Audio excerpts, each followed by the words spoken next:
Hello everyone, কেমন আছেন? Good morning. আমি দীপের জন্য লাঞ্চটা তৈরি করে নিই।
আজকে ভেবেছিলাম ডাবের জলটা খাবো না, কিন্তু দীপ ভুলে গেছে। আবার ও ফোন করে জিজ্ঞাসাও করবে যে আমি খেয়েছি কিনা, সেই জন্য খেয়ে নিলাম।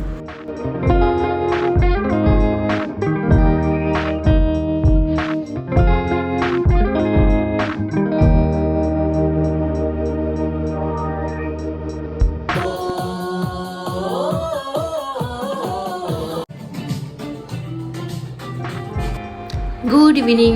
আজকে আমি একা একাই চা খাচ্ছি, কারণ দীপ আজকে এখনও আসেইনি অফিস থেকে। আজ ভাবলাম স্যান্ডউইচ বানাবো, তবে ওর মনে অফিস থেকে আসতে লেট হবে, তাই কাল বানাবো। দেখি, আমার মুখের মধ্যে 1-2 করে পিম্পল বেরোচ্ছে, আর ওইটাই আমি সহ্য করতে পারি না। আয়নাতে দেখছি থ্রেডিং করতে হবে আমাকে, অনেক হেয়ার বেরিয়েছে। তো এখন কোথায় বাইরে যাবো, তাই ভাবলাম ঘরের মধ্যেই করে নিই। চলুন আজকে শেয়ার করি আমি কিভাবে ঘরের মধ্যে থ্রেডিং করি। ফার্স্ট রোজ ওয়াটার নিয়ে নিলাম, তারপর 5 মিনিট পরে অ্যালোভেরা জেলটা মুখের মধ্যে ভালো করে লাগিয়ে নিলাম। তারপর আমি স্টার্ট করে আমি একটু মুখটা ধুয়ে নিলাম জল দিয়ে, তারপর লাগিয়ে দিলাম সুতো, কারণ যাতে কোনোভাবে মুখের মধ্যে কোনো র্যাশ না বেরোয়। তবে ভালো করে থ্রেডিংটা হয়েছে, আমি ভাবলাম করতেই পারবো না হয়তো।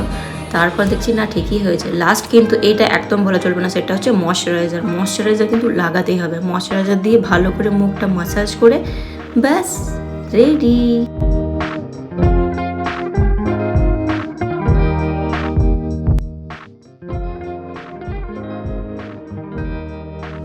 ঘরের মধ্যে না একদম ভালো লাগছিল না, তাই একটু ফ্ল্যাটের নিচে গিয়ে দাঁড়ালাম।